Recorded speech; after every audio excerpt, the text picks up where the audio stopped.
सब की आपा शोआ, आबिद सुहेल साहब और हसन मुसन्ना आज भले ही जिस्मानी तौर से इस दुनिया में नहीं हैं, मगर हमें यकीन है कि वो इस पूरे जश्न में हमारे साथ मौजूद हैं और हम सब की तरह जश्न शारिक, जश्न लखनऊ में अपनी शिरकत पर नाजा हैं। शुक्रिया।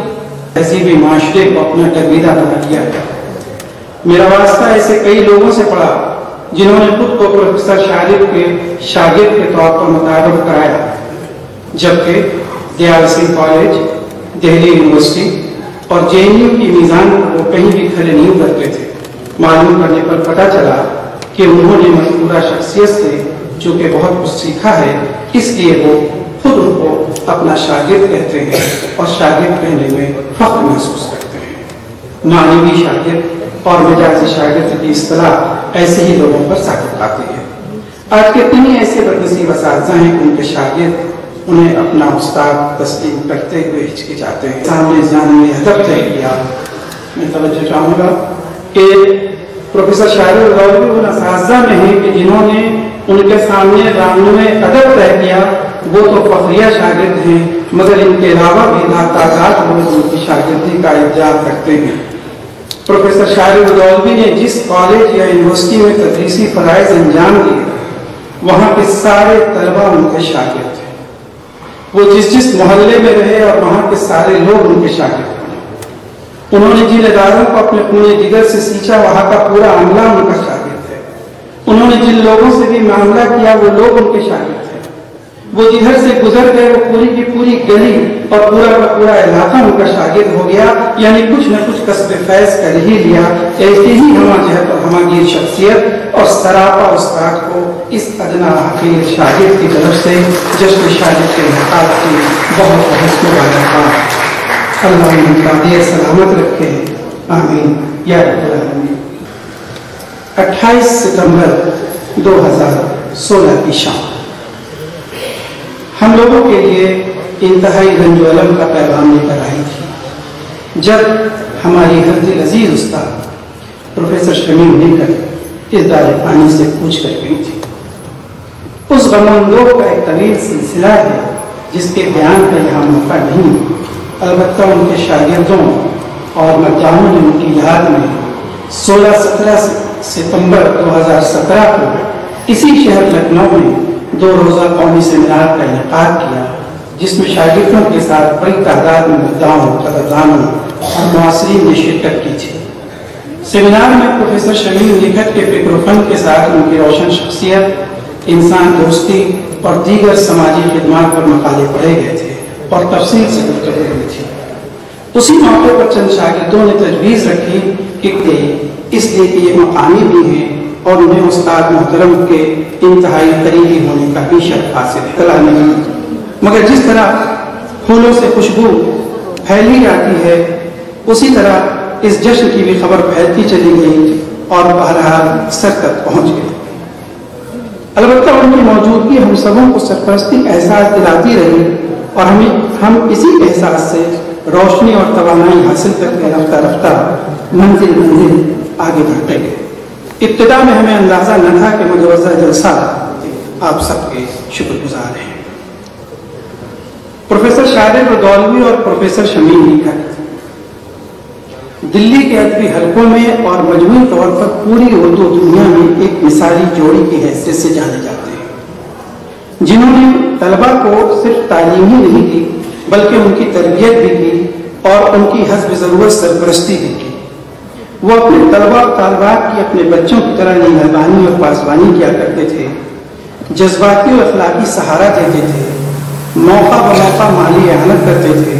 मगर उनकी ज़ाती ज़िंदगी में फलक ने कुछ ऐसे सितम ढाए कि ये लोग टूट कर रह गए। इन दोनों ने अपनी बेटी शुआ की जमानती का गम उठाया, लेकिन उन्होंने इस गम से एक मुस्बत राह ढूंढ निकाली और जिंदगी भर की कमाई को ट्रस्ट की शक्ल में मुजतमा करके कौम के नाम वक्फ कर दिया और दोनों ही शबाना रोज गरीब और पसमानदा बच्चों की तालीम और तरबियत में लग गए।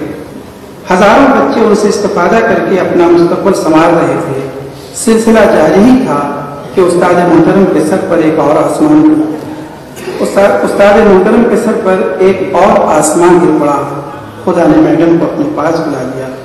उनके चले जाने के बाद प्रोफेसर शाहिद बुदौलवी यका और तन्हा रह गए। उन्होंने अपनी ताज़ा किताब के पेशलौस में लिखा है, शमीम रिपोर्ट है, शमीम लिखत के इंतकाल के बाद महसूस हुआ कि शमीम मेरे लिए क्या थी और तन्हाई किसे कहते हैं, और तन्हाई का एक दिन भी गुजारना किस कदर मुश्किल है। नौजवानी की तन्हाई में रूमानियत और उम्मीद थी, और अब इस उम्र में किसी से कुछ न कह पाने का बड़ा अजीब कर्ब है, जिसने मेरे काम को शिद्दत से मुतासिर किया। इस कर्ब के बावजूद चूंकि प्रोफेसर शाहिद बुदौलवी जिंदगी को बामानी बनाने का हुनर जानते हैं, उन्होंने एक बार फिर नए सिरे से अपने आप को कौम की खिदमत के लिए पूरे आबोताब के साथ वक्फ कर दिया। दूसरी तरफ अदबी सरगर्मियां भी जारी रखी। पीरी को मुंह चढ़ाते हुए और जोर को अंगुष्ठ बदनदार करते हुए वो अपने मिशन में लगे रहे। उनकी हालिया किताब तरक्की पसंद शेरी फिक्र और उर्दू शोरा का इंतसाब पेश करना चाहता हूँ, जो उनके मिशन और उनके फिक्र की अक्कास है। इसमें उनके अपने ख्यालात और जज्बात भी हैं और तलबा और नई नस्ल के लिए पैगाम भी। मुलाजा कीजिए इंतसाब और अंदाजा कीजिए कि एक उस्ताद का जिगर कैसा होता है। अपने शागिर्दों के नाम जो मुझे औलाद की तरह अजीज है, ये कलम जो मुझे मेरे जद्दो आबा की विरासत में मिला था, ये तुम्हें सौंप रहा हूं। ये अमानत है नई नस्लों की, इसमें हर रंग है, हर तरह की खुशबू है वसी। इसमें इन ख्वाबों की तो अभी देखे थे उन नस्लों ने, इसमें वो ख्वाब भी हैं मैंने जिन्हें देखा था, अमन के, खुशियों के और इश्क की सरशारी के। ये अमानत है नई नस्लों की, इसकी खुशबू को इसी तरह से बाकी रखना, देखना रंग कोई इसका न उड़ने पाए, इसकी खुशबू से महकते रहे सबको हो दमन। खिताब करके मैं ये कह रहा हूँ कि खिजा के रुख में गुलाब लहजा बना के रखना कमाल ये है। खिजा के रुख में गुलाब, असल में अब्बास रजा नैयर साहब जहाँ बैठते हैं तो वहाँ अशार की तहरीक पैदा हुई जाती है। खिजा के रुख में गुलाब लहजा बना के रखना कमाल ये है, हवा की जद में दिया जलाना जला के रखना कमाल ये है। जरा सी लफ्जिश पे तोड़ देते हैं सब ताल्लुक जमाने वाले, जरा सी लफ्जिश पे तोड़ देते हैं सब ताल्लुक जमाने वाले। सो ऐसे वैसों से भी ताल्लुक बना कर रखना कमाल ये है। किसी को देना ये मशवरा कि वो दुख बिछड़ने का भूल जाए, किसी को देना ये मशवरा कि वो दुख बिछड़ने का भूल जाए, और ऐसे लम्हे में अपने आंसू छुपा के रखना कमाल ये है। किसी की राह से खुदा की खातिर, किसी की राह से खुदा की खातिर उठा के काटे हटा के पत्थर, फिर उसके आगे निगाह अपनी झुका के रखना कमाल ये है। वो जिसको देखे तो दुख का लश्कर भी लड़ खड़ाए शिकस्त खाए, लबों पे अपने वो मुस्कुराहट सजा के रखना कमाल ये है। आखिरी शेर है कि हजार ताकत हो 100 दलीलें हों फिर भी लहजे में आजिज़ी से, हजार ताकत हो 100 दलीलें हों फिर भी लहजे में आजिज़ी से, अदब की लज्जत दुआ की खुशबू बसा के रखना कमाल ये है।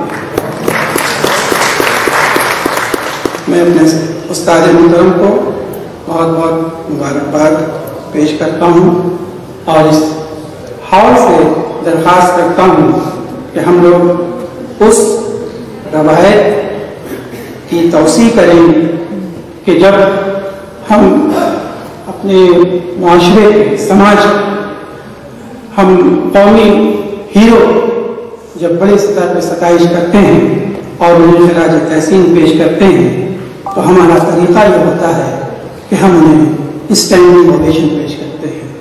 मेरी गुजारिश है कि प्रोफेसर शाहिद बुदौलवी को स्टैंडिंग ओवेशन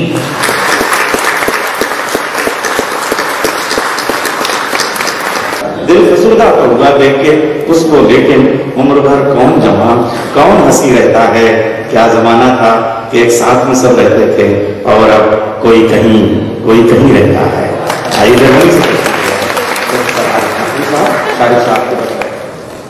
आरिफ रफी साहब आए, इससे पहले मैं गवर्नर साहब से एक इजाजत चाहता हूँ, जो मिनट टू मिनट में ये नहीं थी, लेकिन यूनिवर्सिटी में बहुत ही तब्दीलियां हुई। कल जब यहाँ पे फ्लैश लगाने आया तो देखा एलईडी लग गई। जब एलईडी लग गई तो मैंने कहा इस एलईडी लगी हुई है तो इसका कुछ इस्तेमाल कर लें। एक दिन का मौका मिला था, 5.5 मिनट की एक शॉर्ट फिल्म बनाया है शाहिद साहब पे, अगर गवर्नर साहब इजाजत दें तो मैं उसको दिखला दूं। फिर आरिफ साहब आए, लेकिन वो बहुत ही कम वक्फे में कली देख के उसको कली बनाने की कोशिश किया है, लेकिन जितनी बना पाया आपके सामने अर्ज है, उसको शुरू कर दें, दिखा दें। सिर्फ 5.5 मिनट की वो है।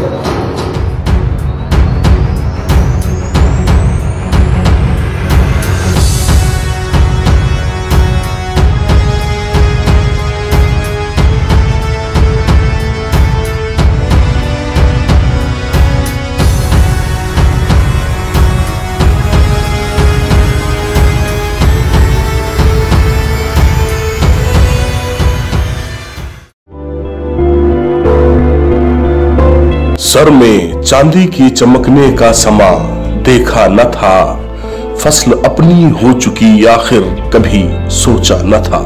ये शेर एक ऐसी मारूफ हस्ती और अदबी चिराग की जानिब इशारा करता हुआ महसूस होता है, जिसकी रोशनी के सहारे अदब के दबिस्तगान की नई नस्ल अपनी मंजिल मकसूद तक पहुंची।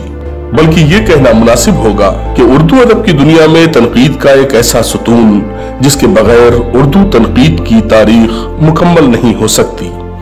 यानी कि एक मुमताज नक्काद और तरक्की पसंद तहरीक को दिलों की धड़कनों में बसाने वाले दिलनवाज महबूब शख्सियत को दुनिया शारिब रुदौलवी के नाम से जानती है, जबकि जनाब शारिब साहब का असल नाम मुसैयब अब्बास है। शारिब रुदौलवी उर्दू दुनिया का एक ऐसा मोतबर नाम है जिससे बर्रे सगीर हिंदो पाक ही क्या तमाम उर्दू दुनिया बखूबी वाकिफ है। सूबा उत्तर प्रदेश के कस्बा रुदौली सूफिया, उलमा, शोरा के अलावा कदीम तहजीब व तमद्दुन, रियासत व इमारत के लिए भी जाना जाता है। हिंदुस्तान की आजादी से कब्ल इसी शहर का एक ऐसा घराना जहां इल्म व हिकमत, जमींदारी और तहजीब याफ्ता माहौल में सन 1 सितंबर 1935 को नए मेहमान के आ जाने से घर की रौनक दोबाला हो गई और जनाब हकीम अब्बास साहब के वारिस की शक्ल में मुसैयब अब्बास ने इस खानवादे में आंखें खोली। आहिस्ता आहिस्ता वक्त गुजरता गया और मुसैयब अब्बास यानी शारिब साहब सन 1953 में बी ऑनर्स के लिए लखनऊ आ गए। शारिब रुदौलवी साहब ने अमली तनकीद के मैदान में 1956-57 में कदम रखा। उनकी पहली किताब मरासी अनीस में ड्रामाई अनासिर है, जो उन्होंने 1957 में लिखी थी, जब वो यूनिवर्सिटी लखनऊ में एमए के तालिबे इल्म हुआ करते थे। ये किताब सन 1959 में नसीम बुक डिपो लखनऊ से शाया हुई और एक कामयाब नक्काद की मानिंद पहली किताब पर रॉयल्टी तक मिली। शारिब साहब पूरी यूनिवर्सिटी में अपनी शराफत और किरदार की अजमत में सबसे मुमताज थे। प्रोफेसर एहतशाम हुसैन साहब के चहीते शागिर्द उस जमाने में हर साल यूनिवर्सिटी में मुशायरा भी कराते थे और जिस शायर को बुलाना चाहते थे वो कम से कम मुआवजे पर आने को तैयार भी हो जाता था। एक खुशमिजाज मगर पाकीज़ा मजाक करने में यकीन रखने वाले तालिब इल्म, माहौल कैसा भी हो, वो अपनी सतह से नीचे नहीं उतरते थे।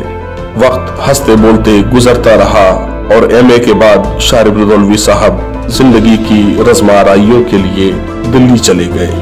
अब इसको इत्तेफाक कहा जाए या मसलहत खुदाबंदी कि प्रोफेसर एहतशाम हुसैन साहब के 2 शागिर्द, एक तो खुद जनाब शारिब रुदौलवी साहब और दूसरी शमीम निखत, इन दोनों ने पीएचडी साथ में पूरी की और वही एहतशाम हुसैन साहब की शागिर्दा यानी कि शमीम निखत साहिबा बहैसियत शरीक हयात हर नशेब व फराज में साथ साथ रहीं। शारिब साहब की पहली तकर्रुरी सन 1961 में दयाल सिंह कॉलेज में बहैसियत लेक्चरर हुई। सन 1975 में bureau for promotion of Urdu वजारत तालीम व समाजी बहबूद में प्रिंसिपल पब्लिकेशन ऑफिसर की हैसियत से सिलेक्ट हुए। दोबारा उसी दयाल सिंह कॉलेज में वापसी हुई 1979 में बहसते रीडर यहां ज्वाइन किया और 1990 दिल्ली यूनिवर्सिटी शोबा उर्दू में रीडर की हैसियत से आ गए और फिर उसके बाद सन 1993 से 2000 तक JNU दिल्ली में सेंटर ऑफ इंडियन लैंग्वेज में प्रोफेसर की हैसियत से रहे। इस दरमियान में जनाब शारिफ साहब काफी इल्मी इदारों से जुड़े रहे, जिसमें यूपी उर्दू एकेडमी लखनऊ, जामिया मिलिया इस्लामिया दिल्ली और तमाम बहुत ऐसे इदारे जहां से शारिफ साहब का एक खास लगाव रहा। और बहसते मेंबर बोर्ड ऑफ स्टडीज के लिए अलीगढ़ मुस्लिम यूनिवर्सिटी, दिल्ली, लखनऊ, इलाहाबाद, कश्मीर, JNU और तमाम इदारों से मुंसलिक रहे। बसिलसिला कॉन्फ्रेंस और सेमिनार वगैरह के लिए 1969 से जो सफर शुरू हुआ वो तवील अरसे तक यूं ही बना रहा, जिसमें मिस्र, शाम, लबनान, इराक, कुवैत, अमेरिका, पाकिस्तान और अबू ज़हबी वगैरह का नाम आता है।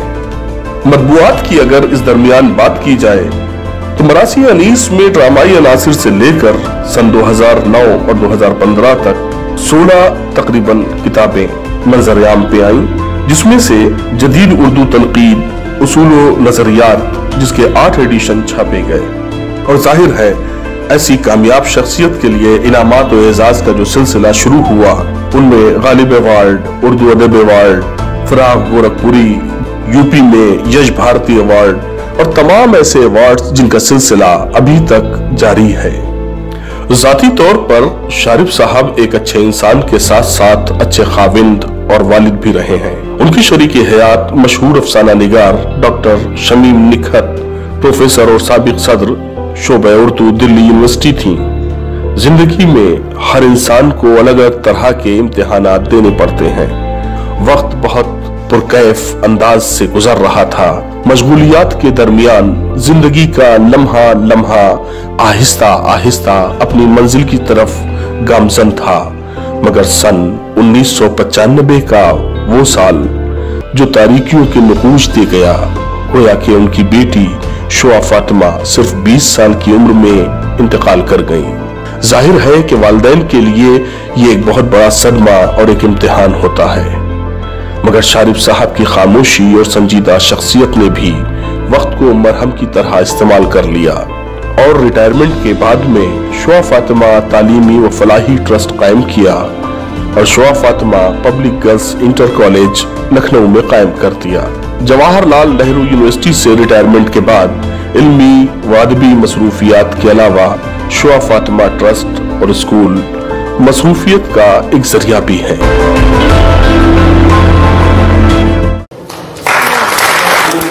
मगर दुनिया के पीछे बहुत बड़ा पस मंजर है। मैं गुजारिश करूंगा आरिफ नकवी साहब को शिकलाएं। इज्जत मां गवर्नर राम नाइक जी,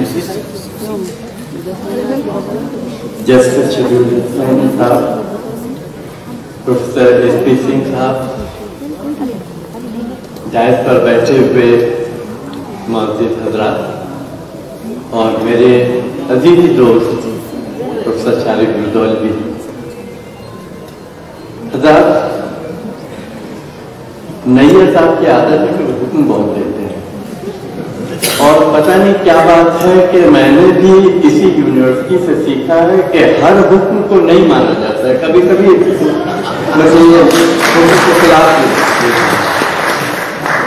मैं यहाँ पर मौजूद हूँ इस हॉल में और उसके बाद मुझसे कोई ये कहे कि आप शेर सुना के चले जाइए, तो माफ कीजिएगा,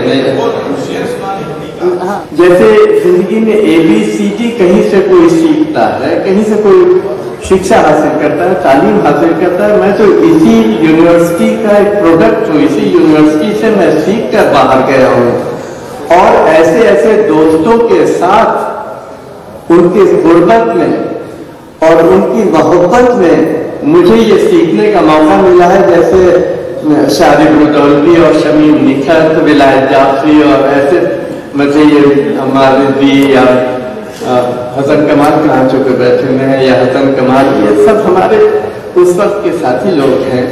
तो बहुत सी यादें आ रही हैं, लेकिन इससे पहले कि मैं भूल जाऊं बहुत सी चीजें, मैं आपको ये बताना चाहूँगा कि पहली बात तो ये कि जर्मनी के हमारे दोस्तों ने खास तौर से उर्दू अंजुमन बर्लिन के तमाम अरकान ने और उनके साथ में मेरी अहलिया और मेरी बेटी, इन सब लोगों ने शारिब रोडौलवी साहब को बहुत बहुत मुबारकबाद पेश करने के लिए मुझे हुक्म दिया है।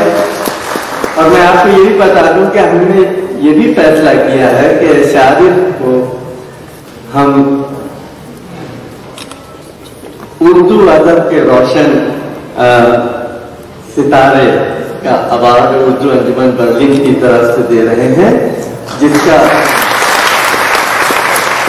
और वो हम जब वहाँ पर हमारा सालाना जलसा होगा, जो हम एक बड़ा जलसा करते हैं, तो उस मौके के ऊपर हम उसको वहाँ देना चाहते थे। और अगर शारिब साहब खुद नहीं तशरीफ लाए तो शायद हम वो रामनाथ जी को पेश कर देंगे, क्योंकि हम तो उनका इतना इंतजार कर रहे हैं रामनाथ जी का, तो हमें उम्मीद थी कि वो वहाँ तशरीफ लाएंगे अपनी चैरिटी के साथ जर्मन जबान में। तो बहरहाल, और उसमें भी शारिब ने मेरी बहुत मदद की है, हिम्मत बढ़ाई है, उसके तर्जुमे में भी ये भी मैं आपको बताना चाहता हूँ।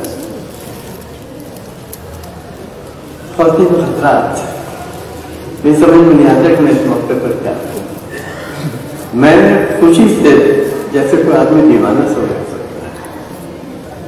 शारिब के साथ मुझे याद है कि मैं जब इस लखनऊ में आया हूं तो एक नौजवान एक कुर्ते पैजामे में यहाँ मुझे मिला था। बगल में उसके एक अखबार का पुलंदा था, एक छोटा सा पुलंदा, और वो पुलंदा था पासबान का। ये उर्दू डिपार्टमेंट में उस जमाने में उर्दू फारसी का शोबा होता था। मेरे ख्याल में मुझसे 1 साल ये आगे थे, 2 साल अच्छा थे। चलो मैंने इस बात को मान लिया, लेकिन ये कि हम लोगों की दोस्ती इस तरीके से थी और हर चीज में ये इस तरीके से हम लोग घुल मिल कर रहते थे। जो जितनी भी तहरीकें थी, जितनी भी हमारे अदबी सरगर्मियां थी, इस तरीके से हम मिलकर करते थे कि फर्क ही नहीं मालूम होता था कि कौन बड़ा है कौन छोटा है। मुझे तो यहाँ आने के बाद ही मालूम हुआ कि ये मुझसे अभी चंद महीने या 1-2 साल अभी ये छोटे हैं मुझसे। बहरहाल ये थोड़ा फर्क जरूर था, लेकिन ये कि उस जमाने में ये समझिए कि लखनऊ यूनिवर्सिटी की कोई सरगर्मी ऐसी नहीं थी जो शारिब के बगैर हो। और मैं शारिब के साथ में इस वक्त ना जरूर याद करना चाहता हूँ, हमारे दोस्त थे ज़की शिराजी, एराज नकवी, शाहिद रिजवी, अशद और बहुत सी दूसरी गैर अदबी टीम भी थी। जो तुलबा की नहीं, जो तुलबा की हम लोग के कई ग्रुप थे। एक अदबी सरगर्मियों के लिए ग्रुप था, एक मसइये जो तुलबा के तरीकों में आगे आगे रहते थे उनका था, जैसे हैदर अब्बास जो बाद में जस्टिस हो गए थे, जस्टिस हैदर अब्बास वो थे, इब्ने हसन, अब्दुल मन्नान वगैरह, ये एक दूसरा ग्रुप हो जाता था। और उनमें से कुछ लोगों ने शारिब मुझे हुक्म दिया है कि मैं शारिब को मुबारकबाद दे दूं। बहुत से उनमें से अब नहीं है, लेकिन ये कि आलिया इमाम ने मुझसे खास तौर से, जो इन पर बहुत फिदा थी, मुझसे दरख्वास्त की है कि मैं इन्हें मुबारकबाद दूं। इफ्तिखार आरिफ ने मुझे हुक्म दिया है कि मैं इनको मुबारकबाद दूं। और अभी मुझे जेएनयू में जाने का मौका मिला, जहां ये उर्दू शोबे के सदर थे, तो वहां भी टीचरों ने और दूसरे सब लोगों ने मुझसे कहा कि मैं इनको मुबारकबाद दूं। शारिब उस जमाने में खासतौर से नौजवानों में बहुत मकबूल, लड़कियों में तो बहुत ही ज्यादा मकबूल थे। लेकिन मुश्किल ये थी कि सबने इन्हें भाई बना लिया था। शारिक भाई हर एक की जबान पर शारिक भाई होता था और ये बस मुस्कुरा कर मुस्कुराते रह जाते थे, मतलब ये और कुछ इसके आगे नहीं होता। बहरहाल जिंदगी के ये दौर थे।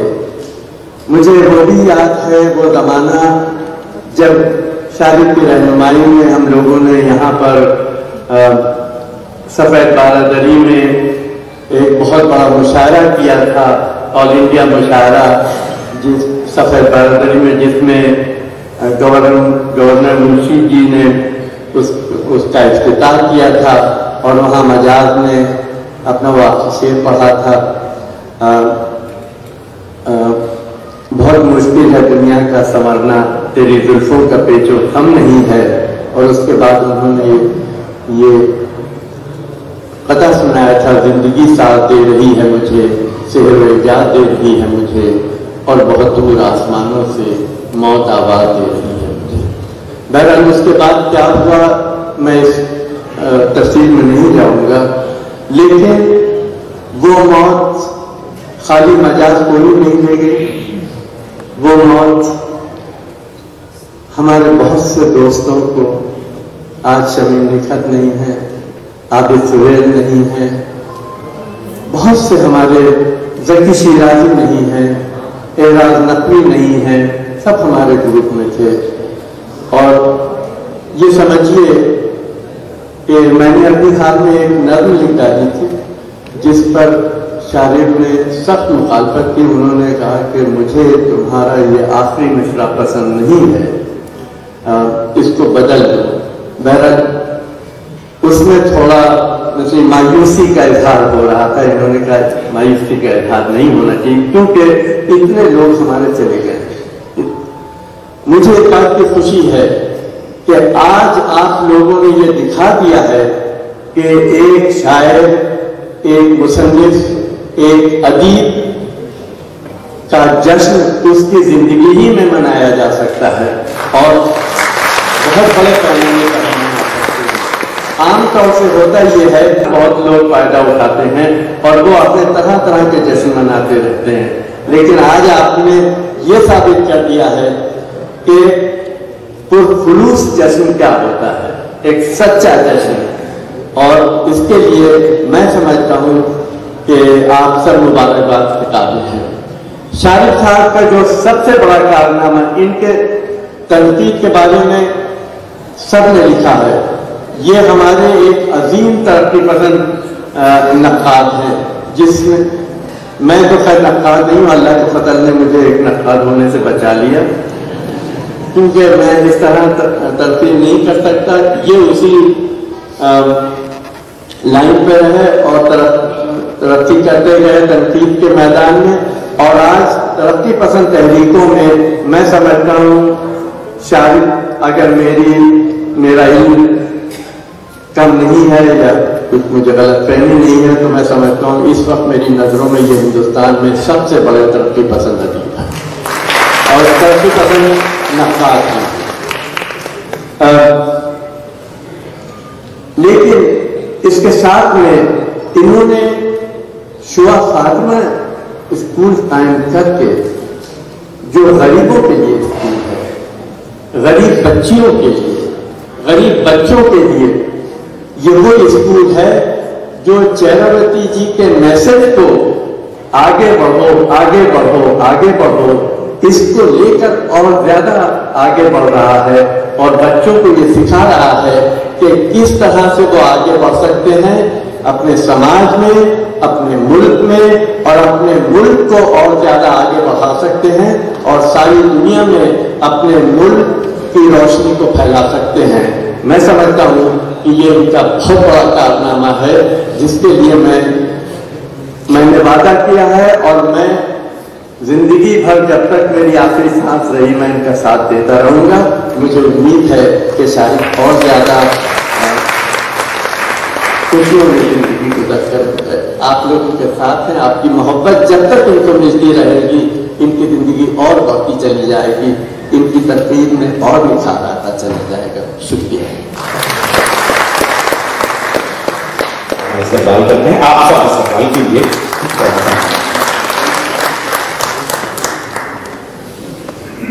मोहतरम गवर्नर साहब, कहीं से मुझे आदत नहीं है, मैं शारिफ भाई कहता रहता हूँ, शारिफ भाई ही मिले जाते। शारिफ भाई के साथ मेरी जिंदगी की जो यादें वाबस्ता हैं, अगर मैं उनका जिक्र करना शुरू करूं तो फिर किसी और को बोलने का मौका नहीं मिलेगा।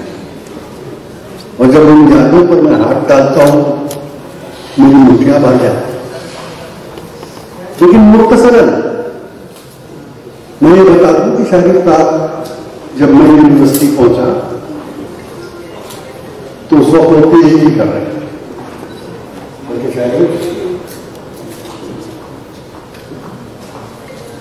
और लखनऊ यूनिवर्सिटी जाने तक जिस दिन शारिफ भाई से मुलाकात हुई उस दिन को हम अपने कैलेंडर से काट रहे। शारिफ भाई ने खुद तो शायरी नहीं की या बहुत कम थी, लेकिन शायद साजी बहुत जिस मुकाम पर हो और बहुत किसी आदमी मुकाम पर नहीं होकर जहां कहीं मुझे वहां तक पहुंचाने में शारिफ भाई का बहुत बड़ा हाथ है। और उसका सिर्फ एक सबूत दूंगा, आपको समझ में आए।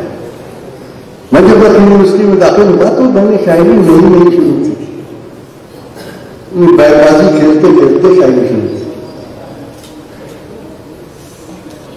और बहुत डर के एक मरतबा तनवीर नुमानी साहब के घर, अपना हाफिज नुमानी साहब के यहाँ एक मुशायरा हुआ था जिसमें मैंने अपनी नजर के कुछ शेर पढ़े तो शारिफ भाई वहां मौजूद थे और उन्होंने यही हौसला अफजाई गालिब शारिफ भाई कोई आदमी होता है, लेकिन चूंकि मेरी जिंदगी का जो इतना बड़ा वाकया था कि मुझे बिल्कुल ऐसे याद है जैसे कल की बात। और पहली मुशायरा था और गालिब का मिसरा था, कहते हैं लगे हमने अगर पढ़ा पाए ये तरह, और मैंने उसमें शेर कहे और शेर कह लिए और प्रोफेसर एहतिशाम हुसैन साहब मौजूद थे, इसलिए कहा रहे थे कि पढ़ेंगे कैसे। तो पढ़ने से पहले डर डर के ये गजल मैंने शारिफ भाई को सुनाई जो मैंने कही। तो वो गजल सुनाने का कोई मौका नहीं, उसमें एक शेर था। जैसे ही मैंने ये शेर कहा पढ़ा, शारिफ भाई ने कहा तुम शायर हो गए। और वो शेर ये था कि सैकड़ों की जांच छूटी तेरी देर तो टूटी, सैकड़ों की जांच छूटी तेरी देर तो टूटी, हमको सर का गम ही क्या हमने खूबा पाया। तो ये शेर पे शारिफ भाई ने कहा था तुम शायर हो गए, और उनका ये कहना था कि मैंने वाकई शायरी शुरू कर। शारिफ भाई उस जमाने में महमूदाबाद हाउस में रहते थे और हम लोग वहां जाते थे, यूनिवर्सिटी जाने से पहले वहां जाते थे ऐसे जैसे ढैया छूट जाते, वो ढैया जरूर छूटते थे। कितने शायर लखनऊ के जो मुशायरेदार शायर थे वो भी सब जब भी लखनऊ में मुशायरा होता था तो शारिफ भाई के यहाँ या नूरी रेस्टोरेंट में जहां मिलते थे, जहां ये खाना खाने जाते। इतनी यादें हैं, इतनी खूबसूरत यादें हैं। जब मैं पिछली मरतबा फरवरी में यहाँ आया था तो बीबी रेशमा ने जिक्र किया था कि नवंबर में ये जश्न होगा, तो मैंने कहा मुझे बुलाना। उन्होंने तो नहीं बुलाया मुझे, मैं आ गया। मैं शारिफ साहब की तवील उम्र के लिए दुआ करता हूँ, क्योंकि जब तक शारिफ भाई और आरिफ नकवी साहब जिंदा है मैं अपने आप को छोटा सा बचता रहूंगा, नहीं तो कब मैं बुजुर्ग हो जाऊँ। वो मुझे बुजुर्गी से बचा रहे हैं, अल्लाह उनकी और तलाश करे। और मैं आप सबको बेहद मुबारकबाद देता हूँ कि आप शारिफ साहब को देख रहे हैं। मुझे फराग पर वो शेर याद आता है कि आने वाली नस्ल तुम पर रश करेगी हम असरों, जब ये ध्यान आएगा उनको तुमने पर आपको देखा था। तो आप लोग भी बहुत खुशकिस्मत है कि आपने शारिफ रुदौलवी जैसे नक्कार और नक्काश से बेहतर इंसान देखा आपने। प्रोफेसर सुरेंद्र प्रताप जी, बहुत जोरदार तालियों से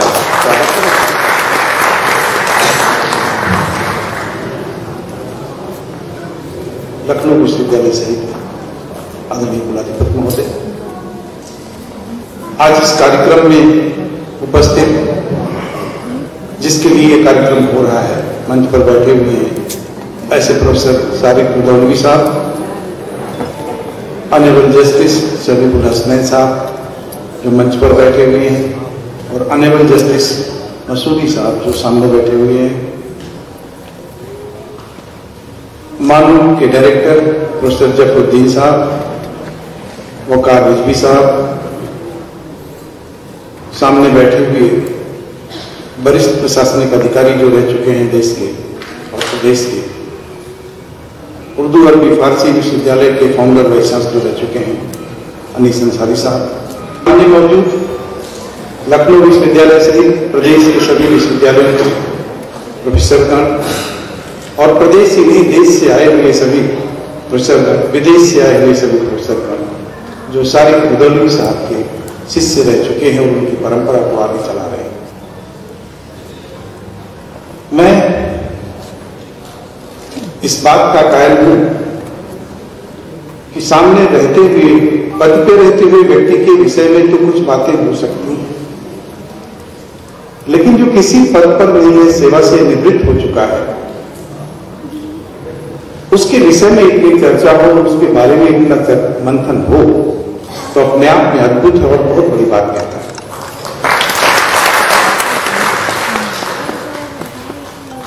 ऐसे जो कल्पना है देवता की, दैवत्व की, वो अपने आप में अद्भुत कल्पना है कि एक दिन में कोई देवता नहीं बनता है, कोई साधना एक दिन में पूरी नहीं होती है, उसके लिए युग लगते हैं, समय लगते हैं और जिंदगी लग जाती है। ऐसे किसी व्यक्ति के विषय में ऐसी धारणा पैदा हो जाए, श्रद्धा पैदा हो जाए, उसके गुणों के प्रति आकर्षण पैदा हो जाए उसके रहते रहते, और मन अपने आप में स्वयं उसके लिए द्रवित हो जाए, उसकी वंदना के लिए तैयार हो जाए और उसे देवता मान जाए। क्योंकि दिक्कत यह है कि हम अपने आप को मनाने के लिए बहुत कुछ करते हैं कि आप हमको मानिए, हमारी ये पहचान है, हमारा ये पद है, हमारा ये होता है, हमें आप मानिए। इस बात के लिए हम दिन रात कोशिश करते हैं और प्रचार प्रसार भी इसका करते हैं, जिनका यह सही जो भी करते हैं, कुछ ना कुछ करते रहते हैं। लेकिन बिना कहे सारे मिल करके इस बात को स्वीकार कर ले कि व्यक्ति में अद्भुत क्षमता है, अद्भुत गुण है, जो अपनी तरफ आकर्षित करता है और कुछ कहता है और जिसे फॉलो करने का मन कहता है। हम ट्विटर पर, फेसबुक पर और व्हाट्सएप पर तो फॉलो करने वालों का सिलसिला बहुत है, जो एडवर्टीजमेंट से भी प्रेरित है, अपनी बात को दूसरों के कहने के लिए प्रेरित है, लेकिन मन से किसी को फॉलो किया जाए वो अपने आप में अद्भुत है, मिसाल है। मेरी मुलाकात के तहत और उर्दू डिपार्टमेंट के हाल में तमाम प्रोग्राम के तहत, जिसमें आपको मैंने सुना और आपको कोशिश की समझने की कि आप क्या हैं, कैसे अपना एक उदाहरण पेश करते हैं, कैसे अपनी एक बात कहते हैं, कैसे फॉलोअर्स बनाते हैं, कैसे लोग बनते हैं। मेरी आदत शुरू से रही है कि मैं बिना कुछ कहे कोशिश करता हूं व्यक्ति को जानने की, समझने की, कोई प्रक्रिया नहीं देता है और ये करता हूं कि उनको मैं फॉलो करूं। अगर उनके अच्छे गुण हैं, अच्छे मेरिट है तो उसे फॉलो करूं। जनाब सारिक मुदौलवी साहब की जो मेरिट है, अपने विषय के जो प्रकांड पंडित हैं, विद्वान हैं, वो अपने आप में एक बड़ी मेरिट है। उससे बड़े एक सादगी पसंद इंसान है जो इंसानियत को जीते हैं, उसके साथ चलते हैं, उसके साथ अपना रिश्ता बनाते हैं, वो दूसरी बात है।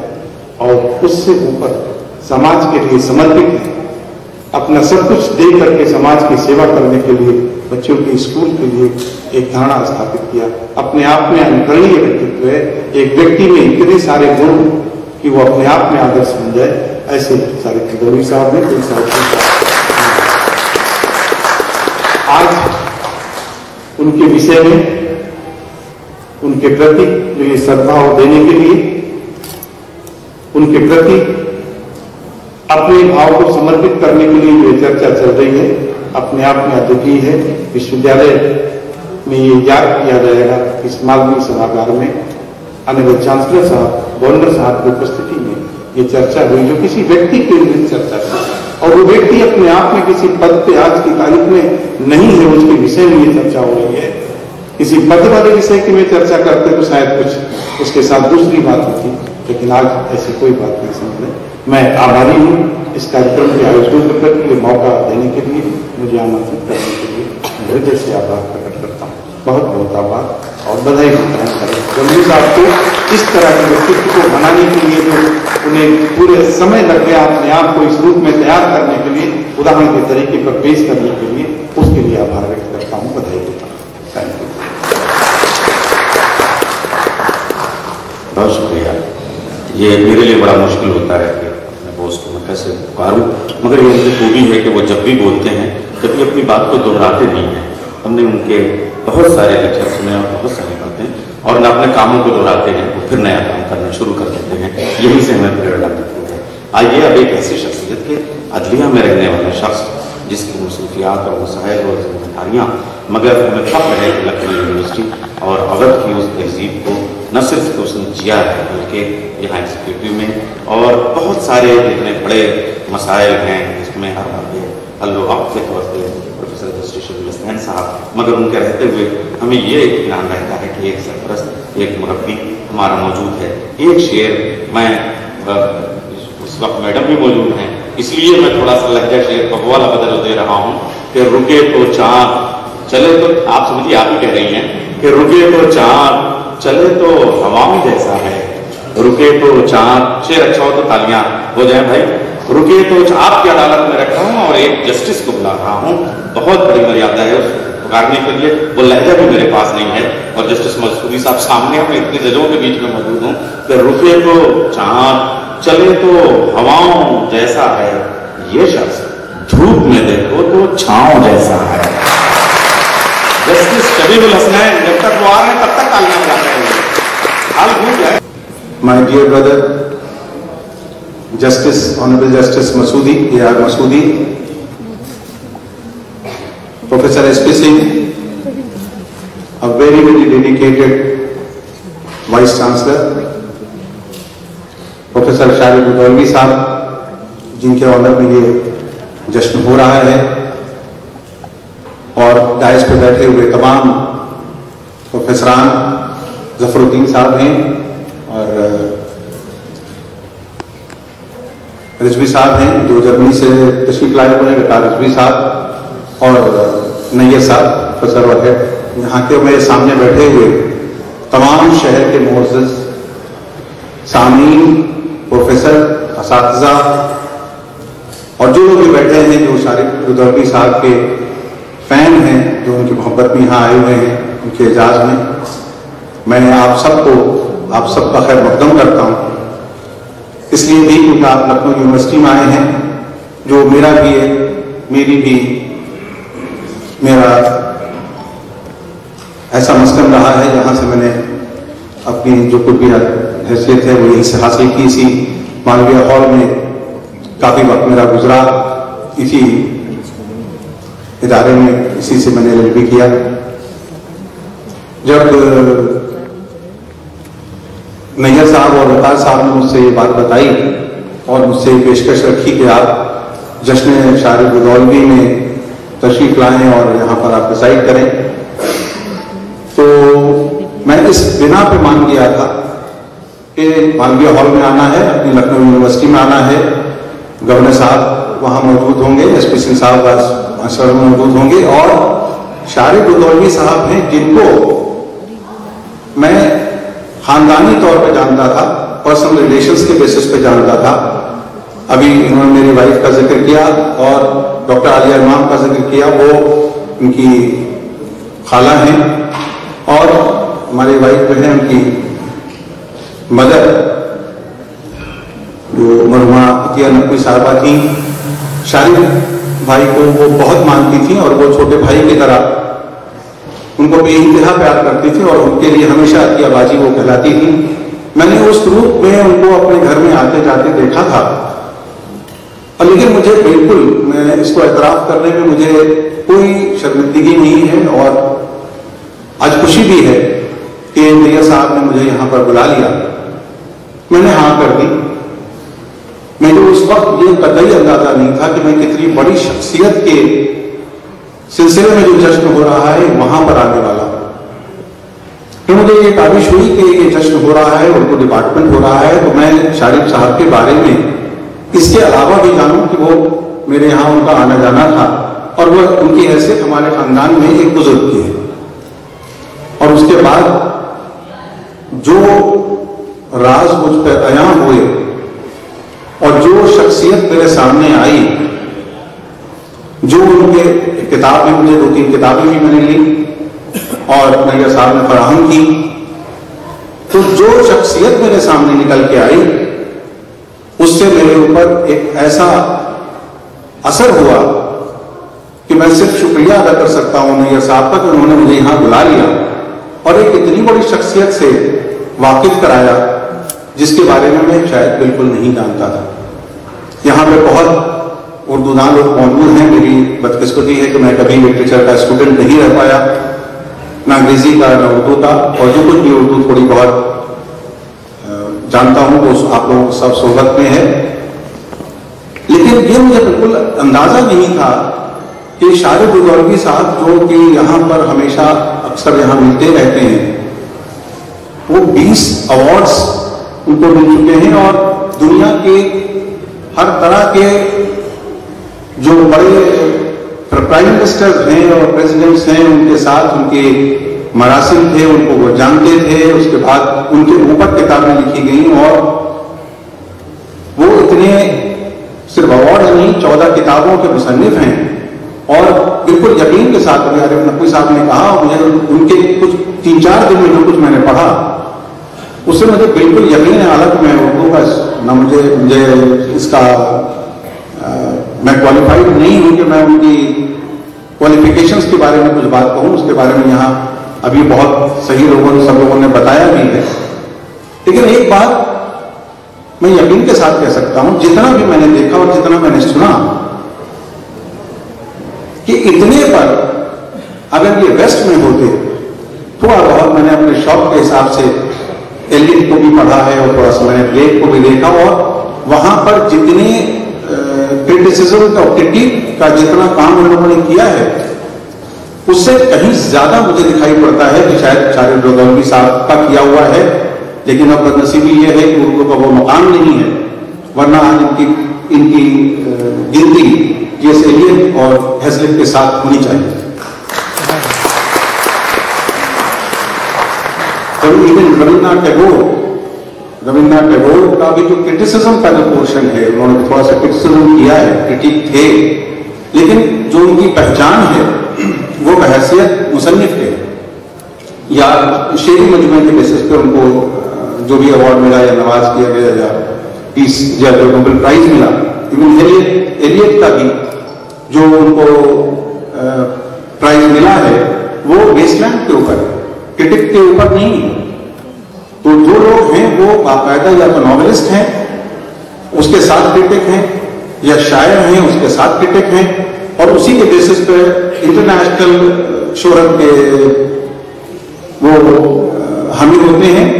लेकिन एक्सक्लूसिवली सिर्फ तनकीद के ऊपर नक्काद के तौर पे एक आदमी काम करे और इतना ज्यादा काम करे कि उसके शागिर्दान पूरे वर्ल्ड में फैले हों और वो यहां पर मौजूद रहता है लखनऊ में, तो 2 बातें जो उनके बारे में निकल के आई, मैं बहुत जल्दी में खत्म करूंगा। मुझे मालूम है कि चांसलर साहब को दूसरे फंक्शन में जाना है और मैं इतना उनको जानता भी नहीं था, लेकिन 2 बातें जो निकल के आई मेरे सामने उनको पढ़ने या जानने के बाद, और वो है उनकी शख्सियत के बारे में।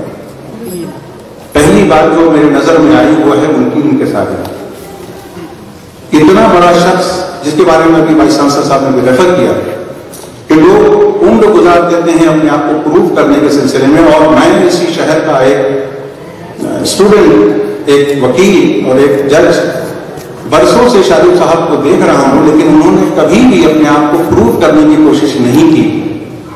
20 किताबों का अवॉर्डी, 14 किताबों का मुसन्निफ, और इतनी इंकिसारी के साथ इतनी ह्यूमिलिटी, इंकिसारी ह्यूमिलिटी को कहते हैं, जो जितना बड़ा होता है उसके अंदर कितनी ह्यूमिलिटी हो सकती है, ये मैंने शारिब साहब की शख्सियत में देखा। और अभी मुझे ताज्जुब हुआ कि वो शख्स जिसने इतना सब कुछ देखा है, वो कितना हम्बल है कि मैं पास से गुजरता हूं, उनके पास रहता हूं, और मैं उनको जान नहीं पाया क्योंकि उन्होंने अपने आप को कभी आया नहीं किया। उन्होंने शुरू में की थी और उसके बाद फिर उन्होंने शायरी तर्क कर दी और वो नकाद हो गए। कि बड़ी मुश्किल से मुझे उनका एक शेर मिला और मैं आपके सामने पेश कर रहा हूं, और उसके बाद आप ये तय करें कि उन्होंने शायरी छोड़कर क्या शायरी के साथ इंसाफ किया है। एक जज की हैसियत से मुझे लगता है कि नहीं, गैर इंसाफी है। जबी और शौक उसके आस्था का है, जबीन और शौक उसके आस्था का, इरादा और इरादा भी कहां का।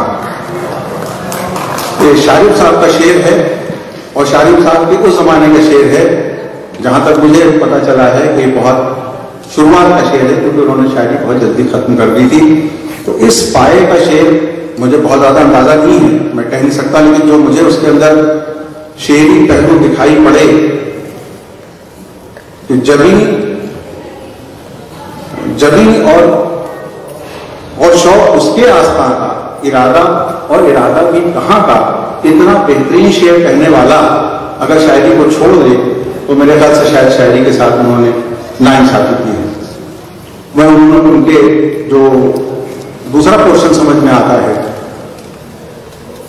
वो आप लोगों ने तमाम सुना कि वो कोई ऐसा शख्स, ऐसा कोई बड़ा शायर, प्रोग्रेसिव राइटर नहीं है जो कि शारिब साहब के साथ, उनके साथ न गुजरा।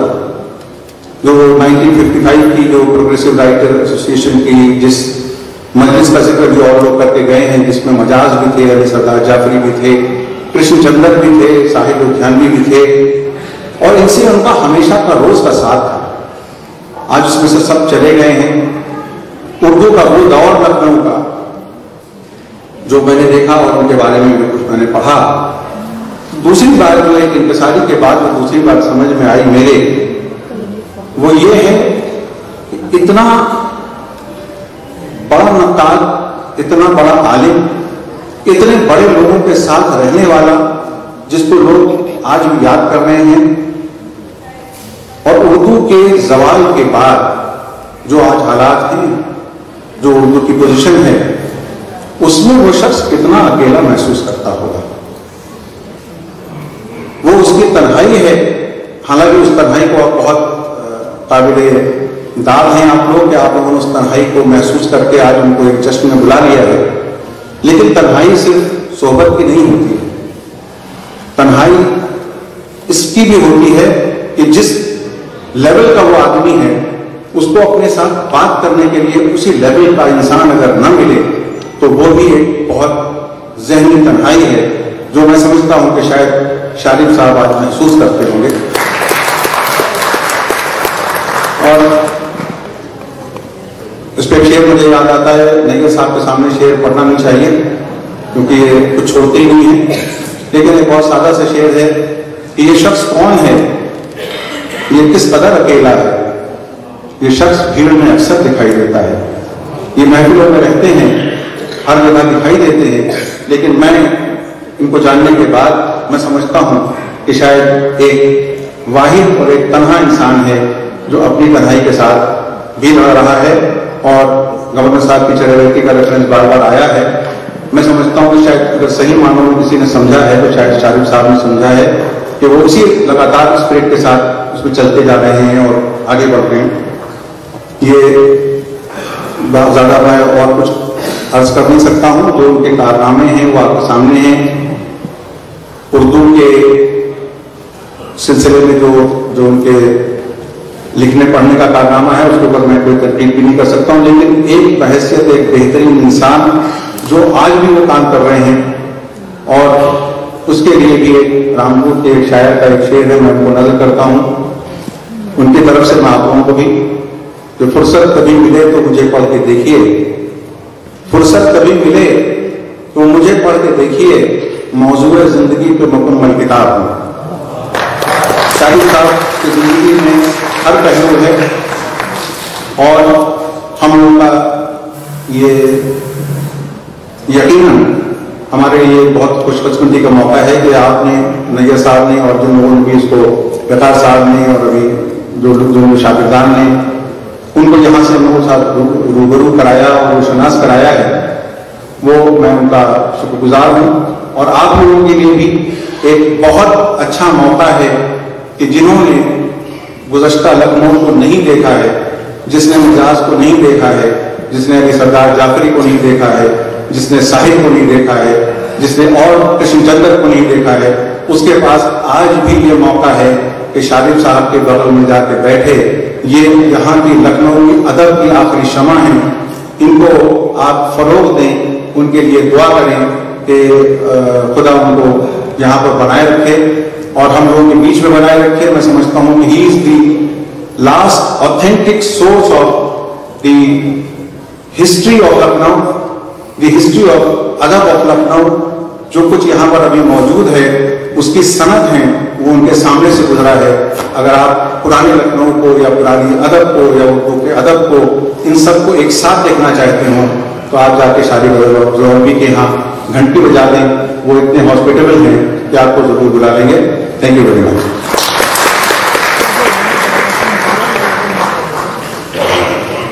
आपने देखा कि ये भी अवध के इन घरानों की तहजीब है कि वो बताते भी इस लहजे में जैसे पूछ रहे हैं। वो असल में जस्टिस साहब का मामला ये है कि अब लखनऊ में जो चंद सीनियर जस्टिस हैं उनमें का नाम है, और जहाँ तक अदब का ताल्लुक है तो मीर और गालिब से लेकर फैज़ और फिराक और मजाज और शारिक तक के अशार को सिर्फ याद करना नहीं बल्कि उसका हसीन तरीन इंतखाब जस्टिस शहदुल हसनैन साहब के पास है। बल्कि अगर उर्दू में कोई तौसीफ खुतबा देना हो तो फिर हम लोगों को सोचना पड़ेगा कि हम लोग कहाँ जाएंगे। और अगर कभी आप वैसे प्रोफेसर इधर की तरफ रुक कर गए, वाइस चांसलर आप बनाते हैं, तो फिर कितना मुश्किल हो जाएगा उर्दू वालों के लिए। जितना मुतालिया है फिक्शन पे आपका, शायरी पे आपका मुतालिया है, आपकी गुफ्तगू है। आइए हज़रात में वो लम्हा आ गया कि बड़ा इसमें सआदत भी हो रही है, जसारत भी हो रही है, खुशी भी हो रही है, और वो जो बार बार बचपन का जिक्र और तालिब इल्मी का, शाहिद साहब को उस बचपन की तरफ उनको भी जरा छेड़ते हैं। आज का दिन है ऐसा। एक शेर देखिए, वो गजल की तनकीद करते हैं तो एक शेर मैं गजल का पढ़ता हूँ। आप लोग तो बहुत ज्यादा, और शायरी गजल की वो भी समझ जाने की होती है, समझाने की नहीं होती है। हमें शऊरे जुनून है कि जिस चमन में रहे, हमें शऊरे जुनून है कि जिस चमन में रहे, निगाह बन के हसीनों की अंजुमन में रहे। ये शायर साहब। अच्छा, वो मरसिए की भी तरकीब करते हैं, तो मरसिए की भी एक बैत मैं सुनाता हूँ ऐसे कि गुलशन में सर्व, आसिम भाई शेर सुनिए, भांजे हैं आप उनके। गुलशन में सर्व फौज में, गुलशन में सर्व फौज में मिसले निशा रहे, आलम में सर बुलंद रहे, हम जहां रहे। तो शारिफ साहब की जो तालियों से अगर एक साथ हो जाए तो फिर शारिफ साहब, देखिए मैं एक बात अर्ज करना चाहूंगा कि ये बात बड़े बड़े प्रोफेसर को याद नहीं होंगे, वो भी निकाल कर आए। यहीं से हमारी अदलिया की जिम्मेदारी का एहसास और उसकी पाकिज़गी और पवित्रता का भी अंदाजा होता है कि अगर कोई जस्टिस किसी पर बोलता है तो उसकी एक एक चीज को पढ़ने के बाद ही बोलता है। तो आप उनकी गजलें निकालिए, किसी प्रोफेसर को आज याद नहीं होंगे, मगर फिर भी जब भी आप ये पूछते हैं कि उसने ये नाइंसाफी क्यों की, ये गजलें छोड़ के तनकीद की तरफ आया, तो उसे तो बोलने का मौका तो देंगे। तो आइए मैं गुजारिश करता हूं कि शारिफ साहब तशरीफ ले आए और अपने शागिर्दों की अदालत में नहीं किया, तशरीफ ला रहे हैं प्रोफेसर शारिफ ज़ोहरवी। देर तक तालियां बजाया, मेरी आवाज को महफूज रखना, मुझे लम्हे नहीं सदियां सुनेंगी। ये सदियों का बल्कि अहद की एक तस्वीर है जो इस वक्त महसूस है। आइए जनाब, इज्जत माओ राम नाईक जी, गवर्नर उत्तर प्रदेश, आली जनाब जस्टिस शर्मिल हसनैन साहब, सदर साहब, आली जनाब SP सिंह साहब, vice chancellor Lucknow university, professor जो इस जलसे के लिए खासतौर पर बंगलुरु से तशरीफ लाए, जनाब अब्बास रजा नैयर साहब, जनाब जस्टिस मसूदी साहब, जनाब विलायत जाफरी साहब, जनाब खलील अहमद बेग साहब, मीर जाफर अब्दुल्ला साहब, जनाब इक़्तिदार हुसैन साहब, अहमद इब्राहिम अलवी साहब, जनाब PC शर्मा साहब, प्रोफेसर दीपक शर्मा साहब, जनाब सर्वेन विक्रम बहादुर साहब, मेरे तमाम अजीजों, दोस्तों, मेरे शागिर्द, मेरे अजीज, मेरे पास इस वक्त लफ्ज नहीं है कि मैं अपने जज्बात का इजहार कर सकूं। मुझे इतनी बड़ी मुश्किल में डाला गया है कि मेरे पास कोई लफ्ज नहीं है। मैं सिर्फ एक बात कहना चाहूंगा, हमारे राम नाईक जी यहाँ मौजूद हैं, जो इस यूनिवर्सिटी के वाइस चांसलर हैं, जनाब SP सिंह साहब मौजूद हैं, जो वाइस चांसलर। दोस्तों और अजीजों, मैं क्या हूं, कहां तक पहुंचा और क्या बना, ये जो कुछ भी है जो आप देख रहे हैं वो इस यूनिवर्सिटी की देन है, जिसकी जमीन पर आज मैं खड़ा हूं और जहां से मैं अपने असातिज़ा की, अपने उस्ताद की, अपने टीचर्स की तकरीरें सुना करता था कि मैं उस मानवीय हाल में हूं और उस माइक पर बोल रहा हूं जहां मैं अपने असातिज़ा को सुना करता था, जिन्होंने मुझे बोलना सिखाया, पढ़ना सिखाया, समझ दी, शऊर दी। आज आपकी निगाह में मुझे ये मर्तबा दिया, वो सब कुछ इस यूनिवर्सिटी की देन है, जिसके वाइस चांसलर SP सिंह साहब हैं और जिसके चांसलर हमारे राम नाईक हैं। दोस्तों और अजीजों, बहुत सी बातें मेरे बारे में की गई। मैं एक तालिब इल्म था, एक स्टूडेंट था और एक स्टूडेंट हूं। पहले भी सीखता रहा, आज भी सीखता रहता हूं और उन तमाम अजीजों से जिन्होंने इस जलसे का एहतमाम किया और जिन्होंने मुझे इतनी इज्जत दी, इतनी मोहब्बत दी, यही कहूंगा कि सिर्फ पढ़ते रहना ही सब कुछ है। अगर आप उसमें रुक गए, हमारे राम नाईक जी ने कहा चले बेटी चलते रहो, चलते रहो। ये चलते रहना भी यही है कि अपने मकसद की तरफ चलते रहो। सिर्फ चलते रहना कोई मानी नहीं रखता। तुम्हारा मकसद इल्म है, तुम्हारा मकसद हुसूल इल्म है और उसकी कोई इंतहा नहीं। जब तुम अपने को बहुत बड़ा आलिम समझने लगो तो किसी दरिया के किनारे खड़े हो जाना और सोचना कि इस दरिया में कितना पानी है और कितना पानी रखे, तो तुम्हारे पास कोई जवाब नहीं होगा। इसलिए हम आज भी उसी दरिया के किनारे हैं और सोच रहे हैं कि हम इस दरिया को किस तरह से अबूर कर सकते हैं। इल्म की कहीं पर कोई इंतहा नहीं है, कहीं पर कोई हद नहीं है, लिहाजा सीखते रहना ही हमारा सबसे बड़ा फर्ज है। दोस्तों, मैंने जिंदगी किस तरह से शुरू की, अपने बहुत से लोगों से सुना, यहाँ बहुत सी बातें हुई, लेकिन ये मौका नहीं है कि मैं उस पर गुफ्तगू करूं। लेकिन सिर्फ एक बात जानता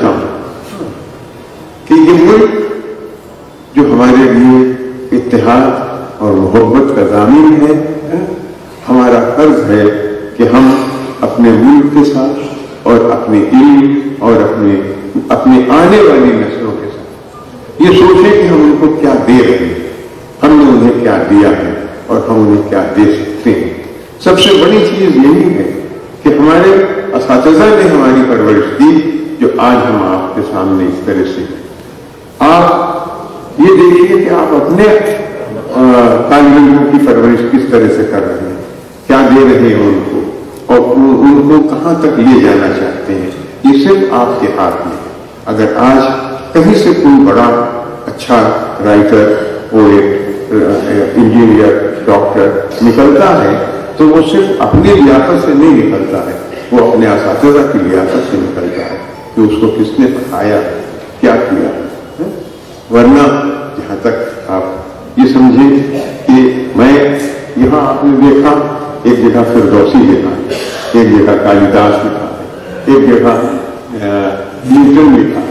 ये एक बहुत बड़ा मरकज है इल्म का, जिसे हम एक सिर्फ मालवीय हाल के नाम से जानते हैं। तो ये क्या हम कभी सोच सकते हैं कि हमारा इल्म उनके आसपास हो सकता है? नहीं। इसीलिए मेरी तरफ आज भी सिर्फ यही है कि मुझे कोई नई किताब मिल जाए तो मुझे उससे ज्यादा खुशी होती है। इससे अगर किसी और चीज के तोहफे के मिलने से ज्यादा अगर कोई किताब मिलती है तो ज्यादा खुशी होती है कि मैं उससे कुछ हासिल कर सकता हूँ। आज भी वो लफ्ज और वो तहरीर मुझे कुछ दे सकती है और दे जाती है।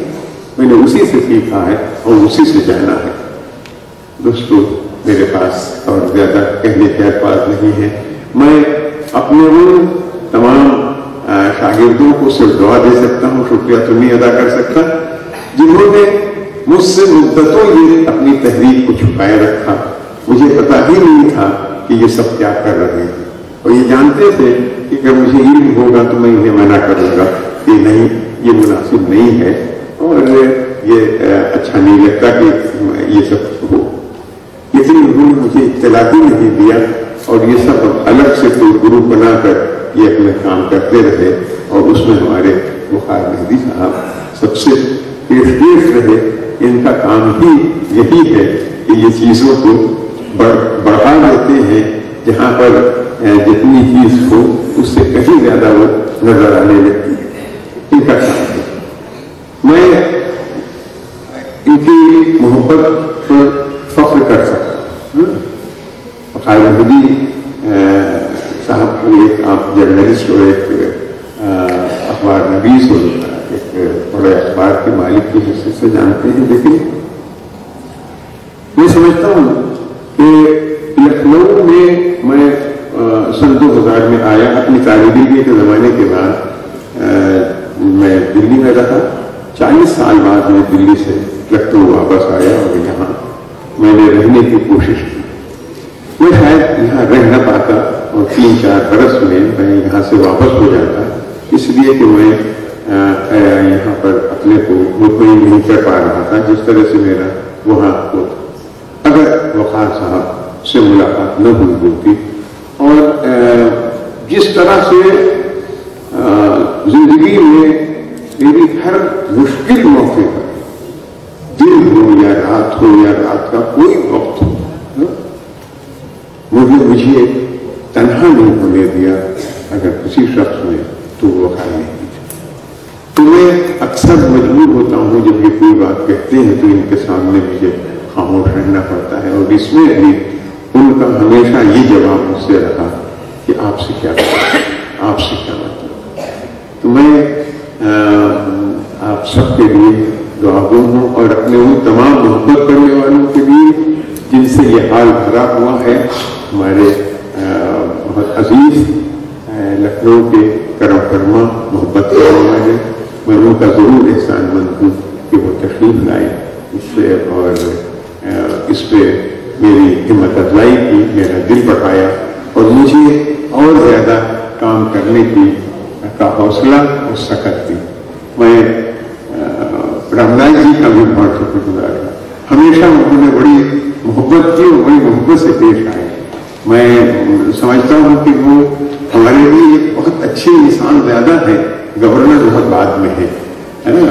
वो जिस तरह से वो हमेशा हर बात में, हर काम में हिम्मत बढ़ाते रहे, मिलते रहे, मोहब्बत का इजहार करते रहे, ये बहुत बड़ी बात है। और जिस तरह उन्होंने अपने दरवाजों को राजभवन के हर शख्स के लिए खुला रखा, मैं समझता हूँ कि वो तन्हा शख्स है उस इमारत में जिन्होंने इस तरह का आकर बर्ताव किया और लखनऊ वालों के दिल जीते। मैं फिर एक बार आप सबका शुक्रिया अदा करता हूँ।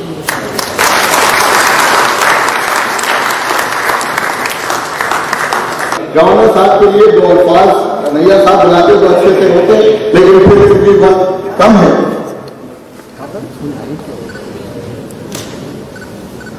डॉक्टर शाहीन और गुरु के सम्मान समारोह के अध्यक्ष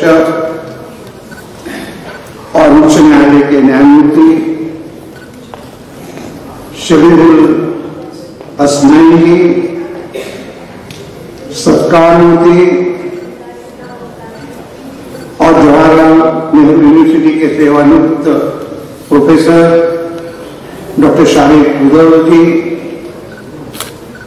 उर्दू आंदोलन बर्लिन के अध्यक्ष जो खास इस कार्यक्रम के लिए आए हैं, ऐसे प्रोफेसर आरिफ नकवी जी, लखनऊ विश्वविद्यालय के कुलपति professor SP Singh ji, Hyderabad university के निदेशक प्रोफेसर मोहम्मद जफर उद्दीन जी,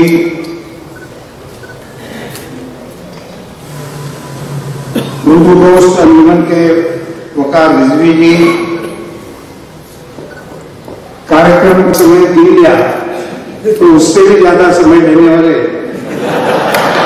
डॉक्टर आवास अजय मैयर जी, आमंत्रित महानुभाव भारत मिश्र, देवी और सज्जन, मुझे बड़ी प्रसन्नता है कि डॉक्टर शाहीन गुरु के सम्मान में आयोजित इस कार्यक्रम के बीच में आकर सब भाषण उनके स्तुति में सुनने का मौका मिला और उन पर समाज कितना प्यार करता है उसका भी एहसास होने का मुझे मौका मिला।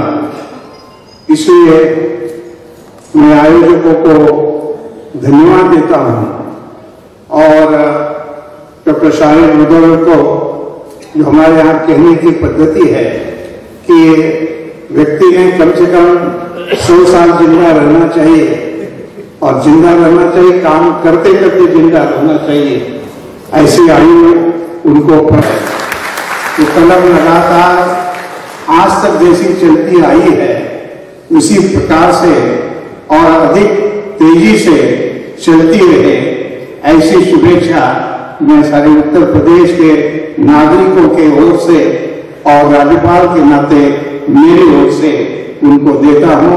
उनका अभिनंदन है, बहुत बहुत अभिनंदन है।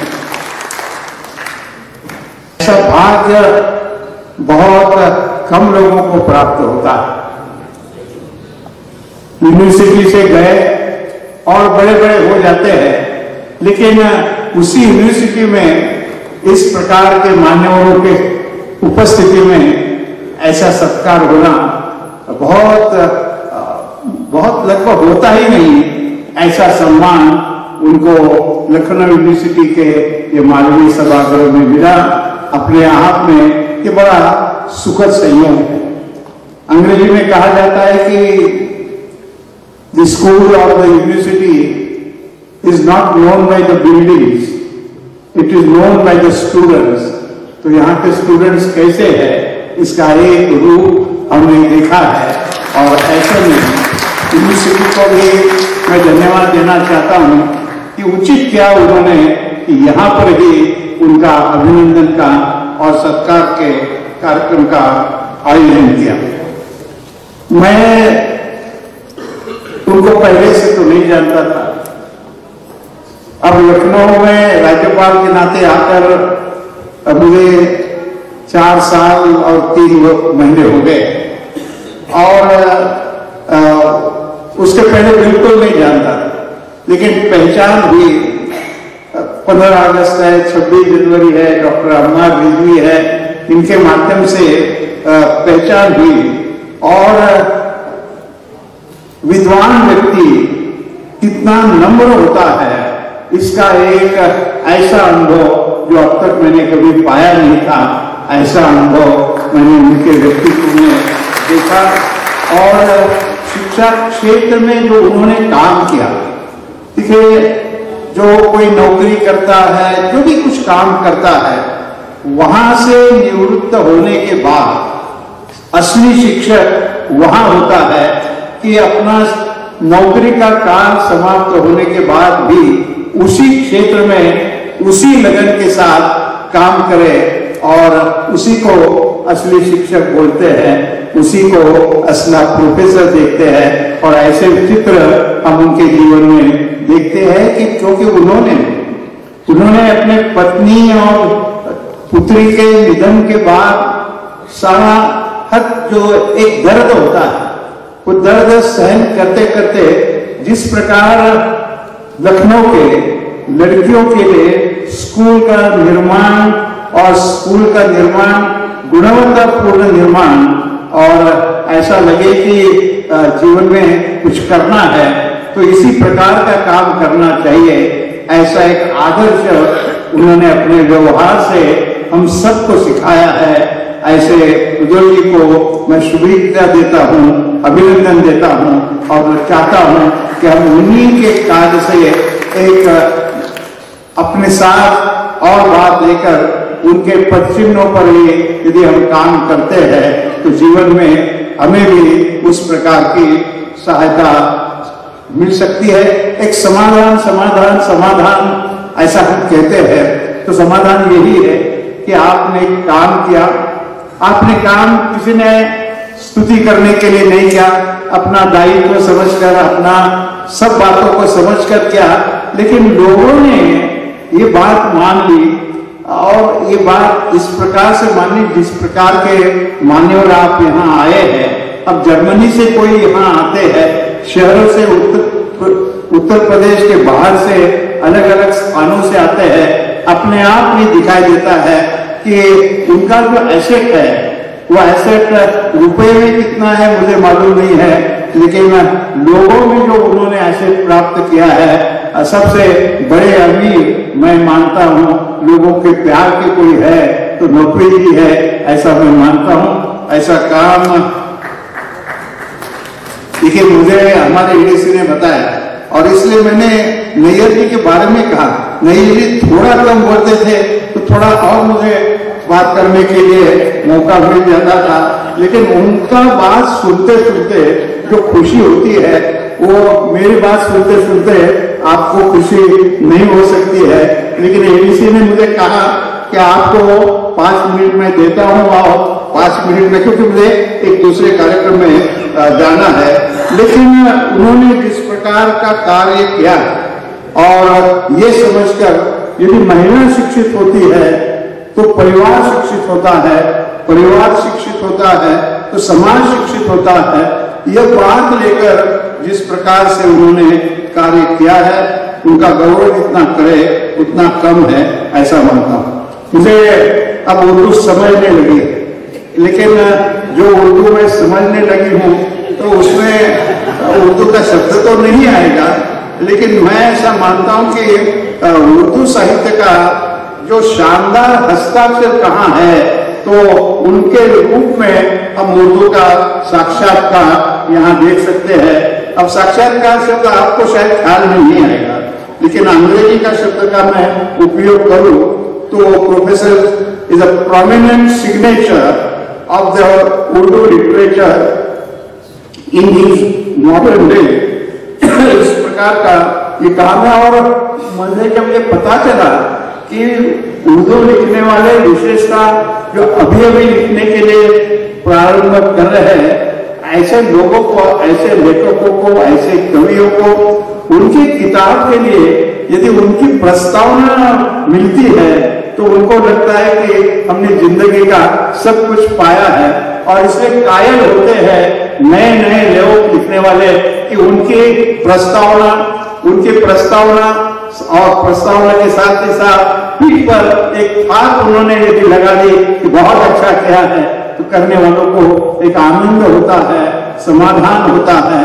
ऐसा लोग मुझे बताते हैं और बहुत अच्छा लगता है कि इस प्रकार का जब काम होता है तो निश्चित तौर पर ये, और इसलिए शिक्षाविद है, साहित्य में इतनी रुचि है, और साहित्य में सब इतनी रुचि होते समय भी और तो मुझे ज्यादा कुछ कहने के लिए, मुझे उनका व्यक्तित्व और कृतित्व, जो चेहरा है, जो बात है, जो काम है, ऐसे जब मैं देखता हूं तो मेरे नजर में बिल्कुल दो शब्दों में यदि कहना है तो डॉक्टर शालिक मेरे नजर में सभ्यता की प्रतिमूर्ति है, ऐसा मैं मानता हूं।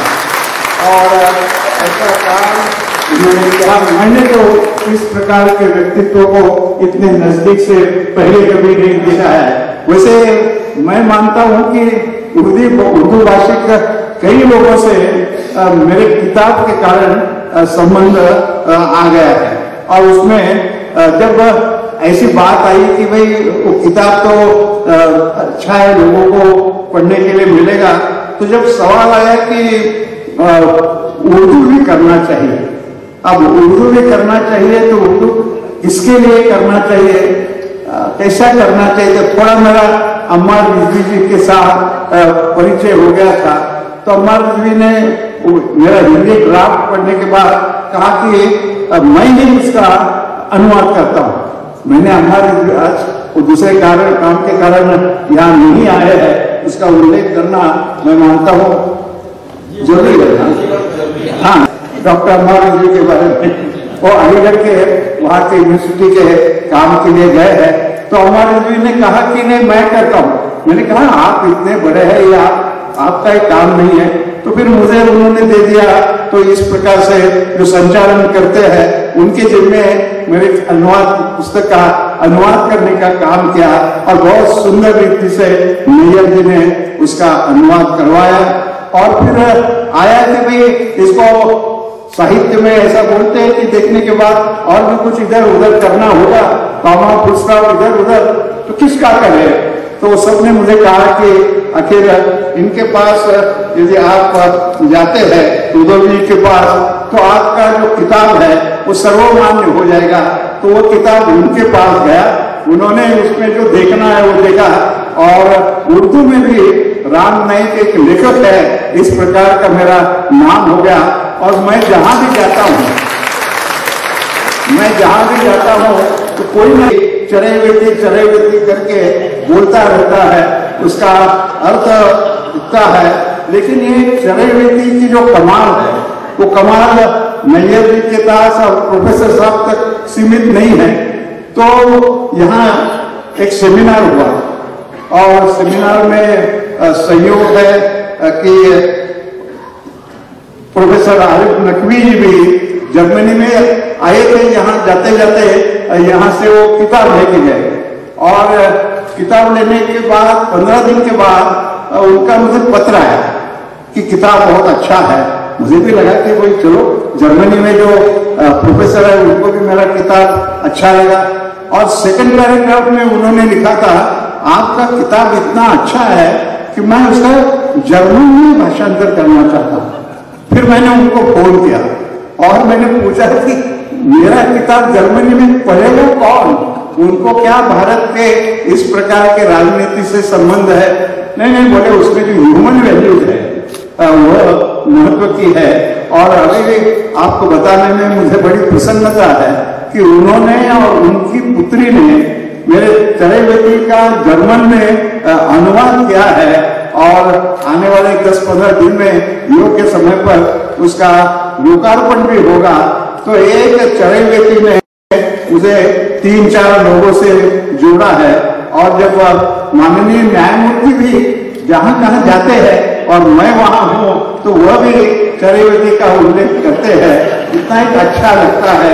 ऐसे लोग मिलना मैं तो मेरा भाग्य समझता हूं, क्योंकि मैं कोई ओरिजिनल लेखक नहीं हूं, लेकिन एक लिखा गया और उसका जिस प्रकार से हुआ बहुत अच्छा लगा। और इसलिए ऐसे लोग प्राप्त होना यह भी मेरा भाग्य है, ऐसा मैं मानता हूं। और इस भूमिका में मैं इतना ही कहना चाहूंगा कि कभी कभी लोगों को लगता है कि भाषा कौन सी है।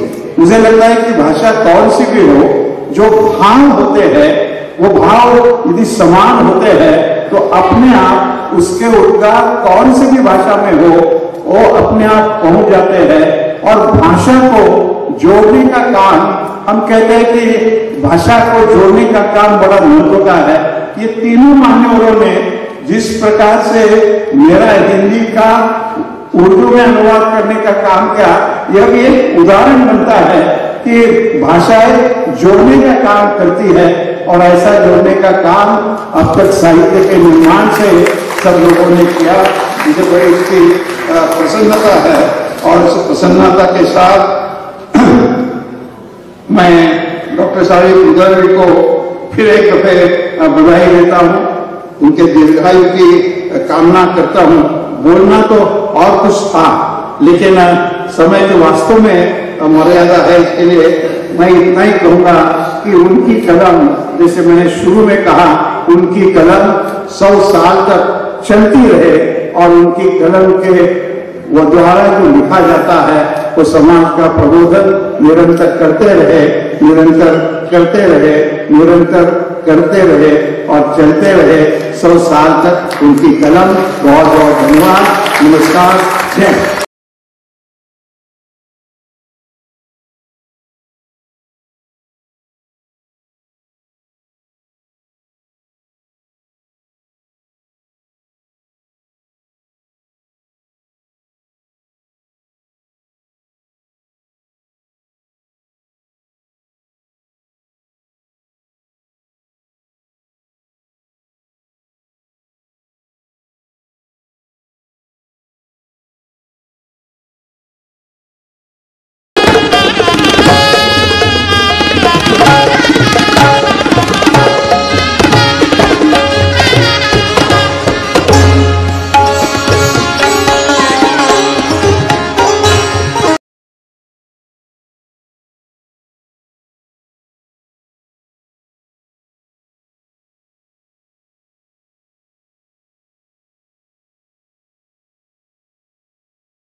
और हमारे जर्मनी से